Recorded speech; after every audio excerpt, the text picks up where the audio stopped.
நமக்கான ஆறுதல் என்பது எப்போதும் நம்மிடம்தான் உள்ளது. மறந்து போவதும் கடந்து செல்வதும் தான் அது. பாசம் என்ற பெயரில் மற்றவர்கள் போடும் வேஷத்தை எல்லாம் நம்பிக்கொண்டிருக்காதே. உன்னை படைத்த ஆண்டவனையும் உன்னை பெற்று வளர்த்தெடுத்த உன் தாய் தந்தையையும் தவிர இந்த உலகில் உள்ள மற்ற எல்லா உறவுகளுமே ஏதோ ஒரு தேவையோடும் சுயநலத்தோடும் தான் உன்னோடு உறவாடுகிறார்கள் என்பதே மறுக்க முடியாத உண்மை. எதிரில் நிற்பவன் எல்லாம் எதிரியும் இல்லை, தோளில் கை போட்டவன் எல்லாம் தோழனும் இல்லை. இந்த மாபெரும் உண்மையை உணர்ந்தவனுக்கு வாழ்க்கையில் எப்போதும் கவலை இல்லை, துரோகத்தால் வரும் துன்பமும் இல்லை. நம்மாலும் ஒருவரை இவ்வளவு ஆழமாக நேசிக்க முடியும் என்றும், நம்மாலும் பழகிய ஒருவரை அடியோடு வெறுத்துவிட முடியும் என்றும் நமக்கே உணர்த்தும் ஓர் உறவு எல்லோர் வாழ்விலும் இருக்கத்தான் செய்கிறது. நாம் வாழக்கூடிய இந்த உலகத்தில் பலவிதமான உறவுகளோடு நாம் பழக வேண்டும், பலவிதமான உறவுகளை நாம் கடந்து போகவும் வேண்டும் என்ற யதார்த்த நிர்பந்தம்தான் நம் எல்லோருக்கும் விதிக்கப்பட்டிருக்கிறது. இப்படி வாழக்கூடிய உறவுகளில் சந்தேகம் என்ற ஒன்று நம் மனதில் நுழைந்துவிட்டால் சந்தோஷம் என்பது நம் வாழ்க்கையை விட்டே வெளியேறிவிடும்.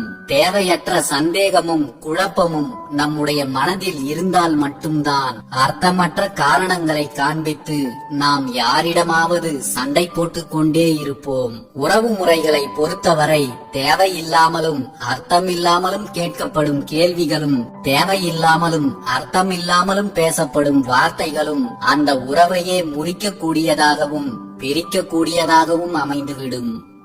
கணவனை சந்தேகப்படக்கூடிய மனைவி, மனைவியை சந்தேகப்படும் கணவன், காதலன் காதலிக்குள் ஏற்படும் சந்தேக எண்ணங்கள், நட்பு வட்டத்தில் தோன்றும் சந்தேகங்கள், மற்ற உறவுகளிடம் தோன்றும் சந்தேகங்கள், இவை எல்லாமே நம் வாழ்வையும் நம் அமைதியையும் சிதைத்துவிடக்கூடியவை என்பதே உண்மை. எல்லாமே மாற்றத்திற்குரியதுதான். நாம் விரும்புவதை நாமே புறக்கணிக்கும்படியாகவும், நாம் வெறுப்பதை நாமே நெருங்கிச் சென்று நேசிக்க வைக்கும் விசித்திரத்தையும் நிகழ்த்தும் காலம். நமது மனநிலை சரியில்லாத நேரத்தில் மனதிற்கு நெருக்கமானவர்களின் உரையாடலும் அருகாமையும் கூட அருமையான மருந்துதான். ஆனால் அந்த மருந்து எல்லா நேரங்களிலும் நமக்கு கிடைத்துவிடும் என்று எதிர்பார்க்காதீர்கள். எதிர்பார்த்து கிடைக்காமல் போனால் பிறகு அதனால் ஏற்படும் காயத்தை ஆற்ற எந்த மருந்தும் இல்லை. ஆசையும் எதிர்பார்ப்பும் இல்லாத மனதிற்கு நேரமும் பொழுதும் மிக விரைவாகவே சென்றுவிடும். ஆசையும் எதிர்பார்ப்பும் இருக்கும் மனதிற்கு காலமும் நேரமும் மெதுவாகவும் நரகமாகவும் தான் நகரும். சிலரிடம் சில எதிர்பார்ப்புகளை குறைத்துக் கொண்டால் வாழ்வில் எந்த வலிகளும் இருக்காது.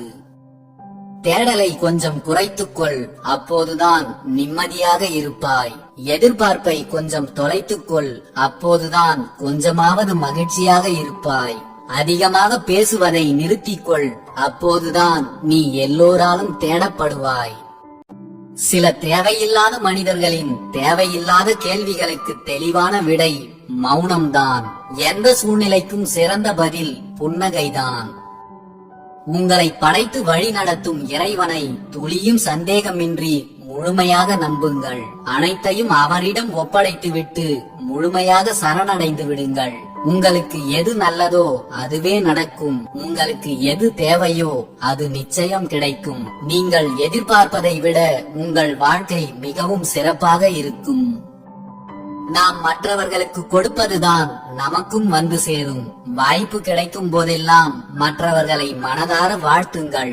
உங்கள் வாழ்த்து அவர்களின் வாழ்வை மட்டுமல்ல, உங்கள் வாழ்வையும் சிறப்படைய வைக்கும். ஏனென்றால் பிறரை வாழ்த்தும் போது இறைவனால் நாமும் வாழ்த்தப்படுகிறோம். நம்மை புரிந்து கொள்ள யாருமே இல்லை என்ற நிலை உங்களுக்கு வரும்போதுதான் உங்களை சுற்றியுள்ள அனைவரையுமே நீங்கள் நன்றாக புரிந்து கொள்வீர்கள். எதிர்பார்ப்பும் நம்பிக்கையும் தவறானவை அல்ல. ஆனால் யாரை நம்ப வேண்டும், யாரிடம் எதை எதிர்பார்க்க வேண்டும் என்பதை நிச்சயம் தெரிந்து கொள்ள வேண்டும். இல்லையென்றால் உங்கள் எதிர்பார்ப்பு ஏமாற்றத்தையும், நீங்கள் வைத்த நம்பிக்கை துரோகத்தையும் மட்டுமே உங்களுக்கு பரிசாக தரும். யார் உனக்கு என்ன துரோகம் செய்தாலும், யார் என்ன கெடுதல் செய்தாலும் அதை மௌனமாக கடந்து சென்று விடுவதே புத்திசாலித்தனம். அவர்களை யாராலும் மாற்றவோ திருத்தவோ முடியாது. ஏனென்றால் அவர்களின் படைப்பே அப்படித்தான். வாழ்க்கையே பிடிக்கவில்லை என்று ஒட்டுமொத்தமாக வெறுத்து விடாதீர்கள். வாழும் வாழ்க்கையில் உங்களை விரும்பும் சிலருக்காக நீங்கள் வாழ்ந்துதான் ஆக வேண்டும். சூழ்நிலைகள் எதுவாக வேண்டுமானாலும் இருக்கட்டும், நீங்கள் உண்மையை மட்டும் பேசுங்கள். அதுதான் உங்களின் கௌரவத்தை பாதுகாக்கும். நீங்கள் எந்த நிலையில் இருந்தாலும் வாழ்க்கையில் உங்களுக்கு ஆதரவாக இருந்தவர்களை ஒருபோதும் மறந்து விடாதீர்கள். அதுதான் நீங்கள் வாழும் வாழ்க்கைக்கான மரியாதை. உங்களை பற்றி சிறு யோசனை கூட இல்லாதவர்களின் கவனத்தை ஈர்ப்பதில் உங்களின் நேரத்தை வீணடிக்காதீர்கள். அதனால் உங்களுக்கும் அவர்களுக்கும் ஒரு நன்மையும் கிடைக்கப் போவதில்லை. அழகான வாழ்க்கை என்பது ஆடம்பரத்தை சார்ந்ததல்ல, அன்பையும் அமைதியையும் சார்ந்ததுதான் அழகான நிம்மதியான வாழ்க்கை. நேர்மை என்பது மிகவும் விலை உயர்ந்தது. அதை நீங்கள் சில கீழ்த்தரமான மனிதர்களிடம் எதிர்பார்க்கிறீர்கள். அது அவர்கள் தவறு அல்ல, உங்கள் தவறு. துணை என்பது நம்மோடு நிற்பவர் அல்ல, நமக்காக வாழ்க்கை முழுவதும் நம் மீது தவறே இருந்தாலும் நம்மை பிறரிடம் விட்டு கொடுக்காமல் நிற்பவர்தான் நமது உண்மையான வாழ்க்கை துணை. தவறு செய்துவிட்டால் மன்னிப்புதான் கேட்க வேண்டும் என்று அவசியமில்லை. தவறை உணர்ந்து அதை உங்கள் நடத்தையில் மாற்றி காட்டுவது கூட சிறந்ததுதான். மன்னிப்பை வார்த்தைகளில் கேட்பதை காட்டிலும் அந்த தவறு மீண்டும் நடக்காமல் உங்களின் நடத்தையில் அதை மாற்றி காட்டுவதே மேலானது. எண்ணங்கள் ஒருபோதும் சுமையாக மாறுவதில்லை. தேவையற்ற எண்ணங்களே சுமையாக மாறிவிடுகின்றன. தேவையற்ற எண்ணங்களை ஒருபோதும் உங்களுக்குள் அனுமதிக்காதீர்கள். பிறகு வாழ்க்கையே சுமைகளும் சோகங்களும் மட்டுமே நிறைந்ததாய் மாறிவிடும். கஷ்டம் வந்துவிட்டால் கண் கலங்கி நின்று விடுகிறோம். கண்ணீரை துடைத்து அந்த கஷ்டத்திலிருந்து யாராவது நம்மை மீட்டு விட்டால் அந்த கஷ்டத்தையும் மறந்து விடுகிறோம். கஷ்டத்தை போக்கியவர்களையும் மறந்து விடுகிறோம். கஷ்டங்களை கடவுளிடம் சொல்லும் போது இருக்கின்ற பக்குவம், சந்தோஷத்தின் போது அவருக்கு நன்றி சொல்லவும் இருந்துவிட்டால் நமது வாழ்க்கை எப்போதும் சந்தோஷம் நிறைந்ததாகவே இருக்கும். பணிவு என்பது தாழ்மையின் சின்னம் அல்ல, அது உயர்ந்த பண்பு கொண்டவர்களின் தனித்துவமான அடையாளம். அதை எல்லா மனிதர்களிடமும் எதிர்பார்ப்பது மிகப்பெரிய தவறு. நமக்கு கிடைக்கும் மகிழ்ச்சி என்பது நாம் இருக்கும் இடங்களை பொறுத்து அமைவதில்லை, நம்மோடு பயணிக்கும் மனிதர்களை பொறுத்தே அமைகிறது. நம்மோடு யார் இருக்க வேண்டும் என்பதிலும் நாம் யாரோடு இருக்க வேண்டும் என்பதிலும் தெளிவாக இருங்கள். அப்போதுதான் வாழ்க்கையை மகிழ்ச்சியாக வாழ முடியும். உங்கள் மீது அன்பு கொண்டவர்களை விட்டு விலகி அதிக தூரம் சென்று விடாதீர்கள். ஏனென்றால் திரும்ப வருவதற்கு பாதைகள் இல்லாமல் கூட போகலாம். அப்படியே திரும்பி வந்தாலும் அதே அன்பு திரும்ப கிடைக்கும் என்று எதிர்பார்க்காதீர்கள். யாரை பற்றியும் அளவுக்கு அதிகமாக தெரிந்து கொள்ள நினைக்காதீர்கள். உங்களின் பிரிவிற்கு அதுவே கூட ஒரு காரணமாக அமைந்துவிடும். உதவி என்பது ஒரு விலை மதிப்பில்லாத பரிசு. அதை எல்லோரிடமும் எதிர்பார்க்காதீர்கள். ஏனென்றால் உதவி செய்யும் உயர்ந்த உள்ளம் படைத்தவர்கள் வெகு சிலரே இருக்கிறார்கள். மற்ற எல்லோரும் வெறும் பேச்சில் மட்டுமே தங்களை உயர்ந்தவர்கள் போல் காட்டிக் கொள்வார்கள். அனைவரையும் நேசி, சிலரை மட்டும் நம்பு, ஒருவரை பின்பற்று. ஆனால் ஒவ்வொருவரிடம் இருந்தும் கற்றுக்கொள். ஒவ்வொரு மனிதர்களும் எப்படிப்பட்டவர்கள் என்பதை. தனிமையை வலி நிறைந்தது என்று எண்ணி வருந்தாதீர்கள். சில நேரங்களில் தனிமைதான் நமது வாழ்க்கையை அழகானதாக மாற்றுகிறது. நாம் சரியாக இருந்து நம்மை யாராவது தவறாக பார்த்தால் தவறு நம்முடையது அல்ல, அவர்களுடையதுதான் என்பதை புரிந்து கொள்ளுங்கள். புரிந்து கொள்ளாததால் தான் பிரிந்து செல்கிறார்கள் என்று நினைக்காதீர்கள். உங்களோடு சேர்ந்திருக்க முடியாது என்பதை அவர்கள் புரிந்து கொண்டதால் தான் பிரிந்து செல்கிறார்கள் என்பதை புரிந்து கொள்ளுங்கள். பிரிதலை தாண்டியும் புரிதல் இருக்கின்ற வரை உண்மையான நேசம் என்றும் அழகுதான். குணமும் பணமும் ஒரு வகையில் ஒன்றுதான். இரண்டுமே நிலையாய் இருப்பதில்லை மனிதர்களிடத்தில். மற்றவர்கள் உங்களை விரும்ப வேண்டும் என்பதற்காக உங்களை நீங்கள் மாற்றிக்கொண்டே இருக்காதீர்கள். நீங்கள் நீங்களாகவே இருங்கள். உண்மையானவர்கள் உங்களை எப்போதும் எப்படி இருந்தாலும் விரும்புவார்கள். நம்பியவர்களை ஏமாற்றுவது மட்டும் நம்பிக்கை துரோகம் அல்ல. ஒருவரிடம் நம்பிக்கைக்கு உரியவனாய் நடிப்பது கூட நம்பிக்கை துரோகம்தான். யாருக்கும் நம்பிக்கை தருவது போல் நடிக்காதீர்கள். நம்பிக்கை தருவது போல் நடிப்பவர்களை அருகில் கூட வைத்துக் கொள்ளாதீர்கள்.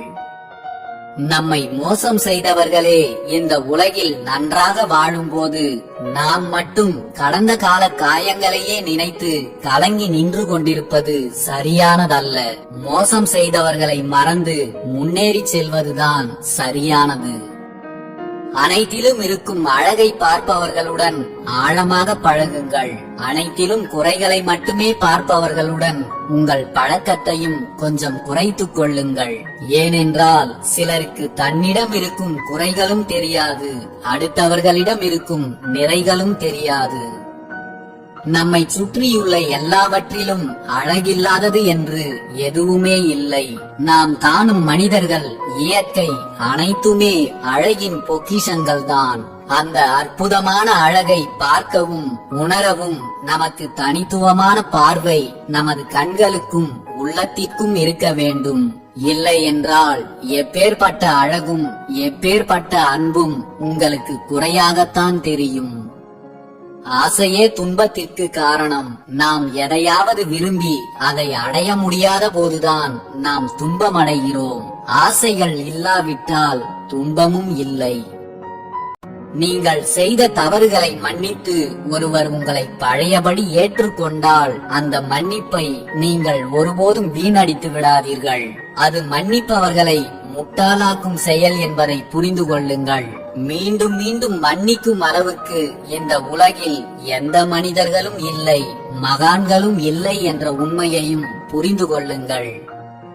அன்பால் வீழும் மனிதர்களை பார்க்கும் போது இந்த மனிதர்களின் உலகம் அன்பை சார்ந்தே இயங்குகிறதா அல்லது அன்பே தேக்கமாக இருக்கும் இந்த உலகத்தில் இவர்கள் இயங்குகிறார்களா என்று சந்தேகம் எழுகிறது.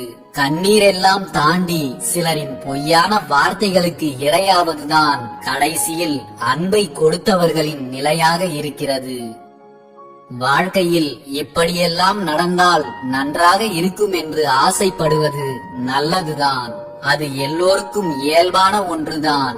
ஆனால் அது நடக்காமல் போகும்போது அதை ஏற்றுக்கொள்ள முடியாமல் தவிக்கும் தவிப்புக்கு வலி அதிகம். கனவு வாழ்க்கையில் நடப்பதையெல்லாம் நிஜம் என்று நம்பிக்கொண்டும் நிஜத்தில் நடக்கும் துரோகங்களை நம்பாமல் போவதும் ஒரு விதமான முட்டாள்தனம்தான்.